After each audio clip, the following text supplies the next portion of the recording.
পরিস্থিতি অনেক উত্তপ্ত। যদি আগামী 48 ঘন্টার ভিতরে তাকে গ্রেফতার না করা হয়, গ্রামে যে কোনো ধরনের অপ্রীতিকর ঘটনা ঘটতে পারে, এর জন্য প্রশাসন দায়ী থাকবে। তাই আমি প্রশাসনকে উদাত্ত আহ্বান জানাচ্ছি। আমি গতকালও তদন্ত ওসি সাহেবের সাথে কথা বলেছি, ওরা আমার আশ্বস্ত করেছে যে আগামী 48 ঘন্টার ভিতরে তাকে গ্রেফতার করবে, তার কাছাকাছি চলে গেছে এরকম বলেছে। এখন আমরা এই দাবি জানাচ্ছি যে তাকে যেন তাড়াতাড়ি গ্রেফতার করা হয়।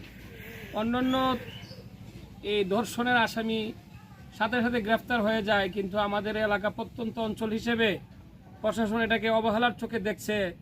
এই দেখাটা কিন্তু প্রশাসনের জন্য ভালো হবে না। তাই আমরা আজকেই প্রশাসনের সঙ্গে যোগাযোগ করব, ওসি সাহেবের সাথে কথা বলবো, যেন তাকে আগামী 48 ঘন্টার ভিতরে যে কোনোভাবে হোক, বাংলাদেশে বহু তদন্ত টিম আছে, এনএসআই আছে, সিআইডি আছে, বিএসএফ আছে, তারপরে ডিএসবি আছে, র্যাব আছে, যত তদন্ত সংস্থা আছে, তাদের সহযোগিতা নিয়ে তাকে যেন 48 ঘন্টার ভিতরে গ্রেফতার করা হয় এবং তার সর্বোচ্চ শাস্তি যেন বাস্তবায়ন হয়, সেই আশাবাদে আমরা ব্যক্ত করছি।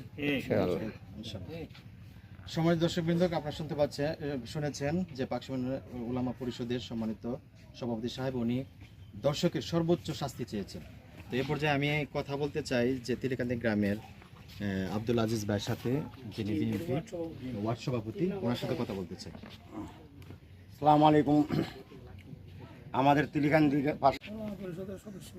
আমাদের ওলামা পরিষদের সদস্য তিলেকান্দি গ্রামের বাসিন্দা মাওলানা নজরুল ইসলাম সাহেব এ বিষয়ে কিছু কথা বলবেন। আহমদুল্লাহ আলিয়াল আজিম ওসসালাতু ওয়াসসালামু আলা রাসূলিল কারীম, আম্মা বাদ। সম্মানিত এলাকাবাসী এবং প্রশাসনের উদ্দেশ্যে বলতেছি যে আমাদের গ্রামের যে ফাতেমা নামক 8 বছরের কিশোরী ধর্ষিত হয়েছে, সেই ব্যাপারে প্রশাসনের কি ভূমিকা আমরা তা পাইতেছি না। 8-9 দিন না আর 12 দিন মনে হয়ে গেছে, এর ভিতরে তারা আসামিকে গ্রেফতার করতে পারে নাই। প্রশাসন কোন উদ্দেশ্যে তাকে ছাড় দিতেছে এটা আমরা জানি না। এলাকা অনেক উত্তপ্ত। গতকালকেও দেখলাম এলাকার ছেলেরা ওই আসামির বাড়ি ঘেরাও করছে। আমি প্রশাসনকে বলতে চাই, আপনারা অনতিবিলম্বে যদি আসামিকে গ্রেফতার না করেন, তাহলে ঘটনা কোন দিকে হয়, জনরোষ কোন দিকে ছুটে কেউ বলতে পারবে না।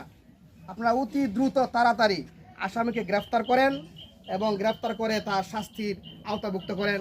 উলামা একরামের পক্ষ থেকে আমরা এই দাবি জানাচ্ছি, পাকশিমুল উলামা একরামের পক্ষ থেকে আমরা এই দাবি জানাচ্ছি।